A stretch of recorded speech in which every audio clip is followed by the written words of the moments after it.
Bonjour et bienvenue dans ce troisième tutoriel dédié au déploiement. Nous avons dans les précédentes vidéos installé et préparé la console d'administration en optimisant les tâches et les stratégies. Tous les paramètres sont donc au vert pour réaliser un bon déploiement.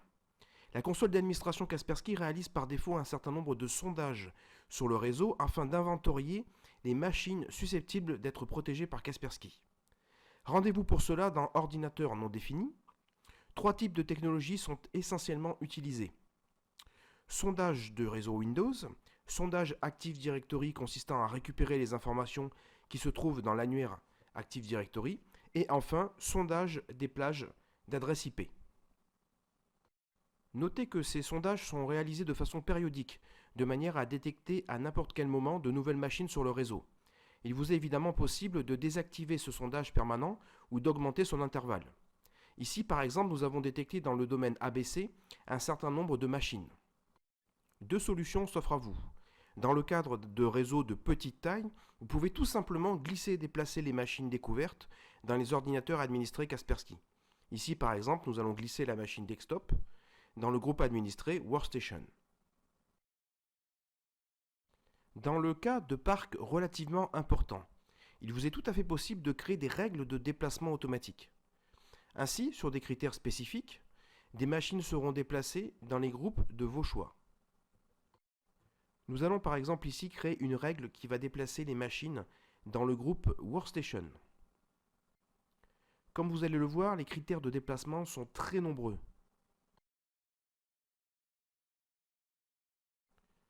Cela peut être le nom d'une machine.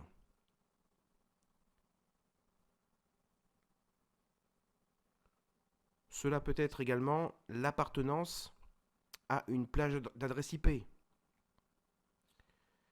Une unité d'organisation spécifique de l'AD, un système d'exploitation, etc., etc. Vous pouvez bien évidemment cumuler les critères, mais également créer autant de règles de déplacement que vous le souhaitez. C'est donc un outil extrêmement puissant dans la découverte et l'installation de nouvelles machines.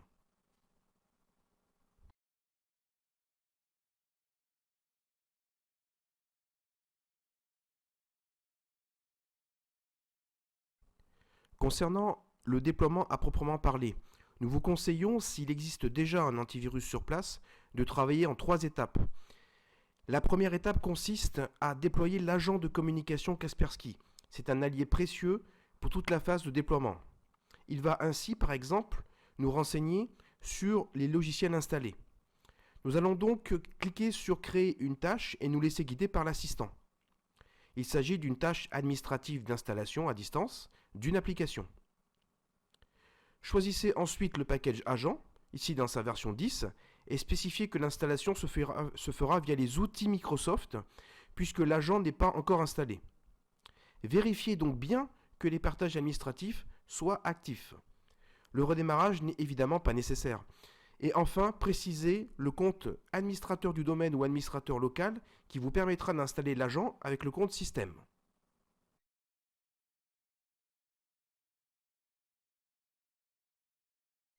Planifiez comme bon vous semble. Ici, nous allons choisir le mode manuel.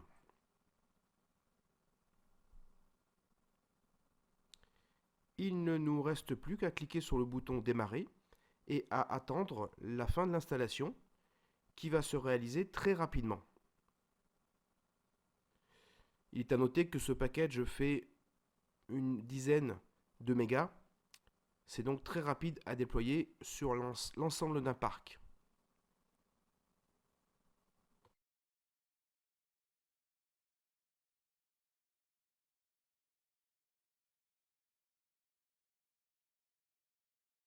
Retournons dans l'onglet Ordinateur. Et après avoir actualisé, vous constaterez que les machines sont maintenant passées dans l'état plus-moins. Le premier plus signifiant que l'agent de communication est bien installé. Grâce à ce fameux agent, un premier rapport va nous intéresser. Il s'agit du rapport sur les logiciels incompatibles qui va nous renseigner sur la présence d'un antivirus déjà installé sur les machines. Nous voyons par exemple ici la présence de l'antivirus Clamwin.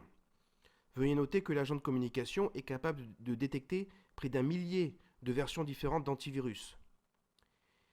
Il ne nous reste plus qu'à créer une deuxième tâche qui va consister à désinstaller automatiquement et de façon silencieuse l'antivirus en place. Toujours dans les tâches, sélectionnons cette fois une tâche de désinstallation. Veuillez noter que nous pouvons bien évidemment désinstaller tout produit Kaspersky, mais également tout logiciel installé dans la base de registre ou même des mises à jour. Concentrons-nous sur la désinstallation de logiciels incompatibles. Comme vous voyez, la liste est relativement impressionnante et des mises à jour régulières sont réalisées par Kaspersky.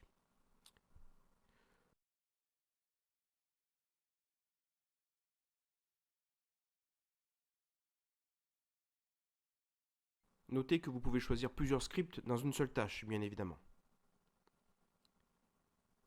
Selon l'éditeur que vous devez désinstaller, le redémarrage sera nécessaire ou pas.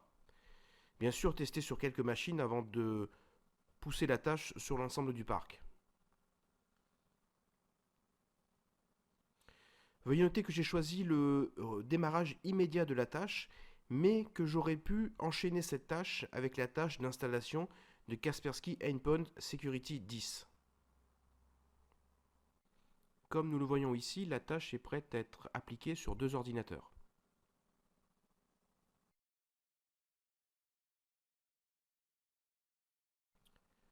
Du côté du poste utilisateur, ici un Windows 7, le script s'exécute et à la fin, la fenêtre demandant le redémarrage s'affiche.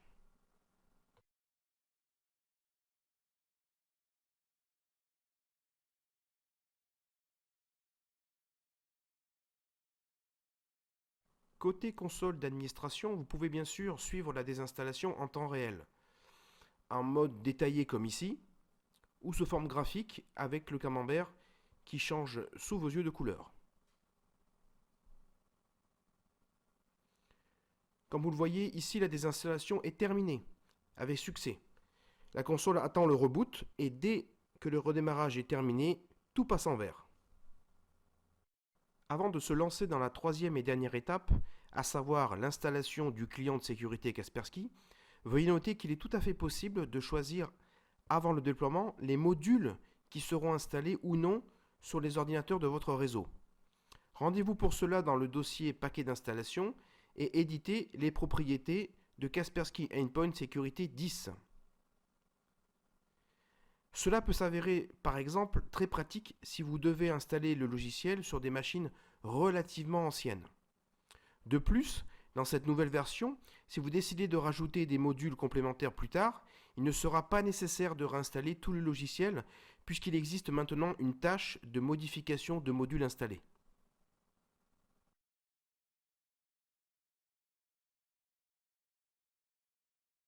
Mais revenons à notre troisième et dernière étape, à savoir installer le client Kaspersky.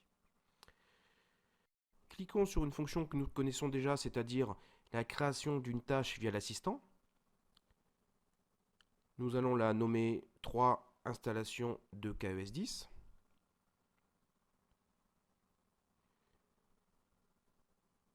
Choisissez ensuite le paquet adéquat. Bien sûr, n'installez pas l'agent de communication puisqu'il est déjà en place. Je vous rappelle également que toutes les communications se font désormais via l'agent de communication. Vous pouvez donc décocher les autres paramètres.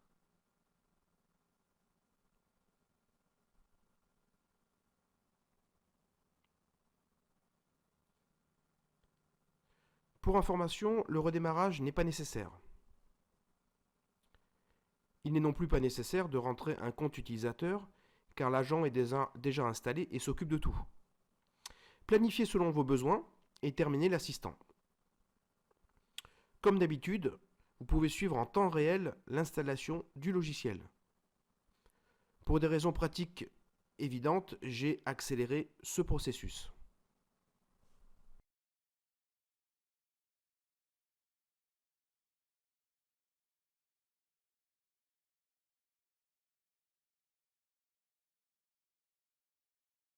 Sur les deux machines Windows 7 et Windows 8, le logiciel est bien installé avec succès.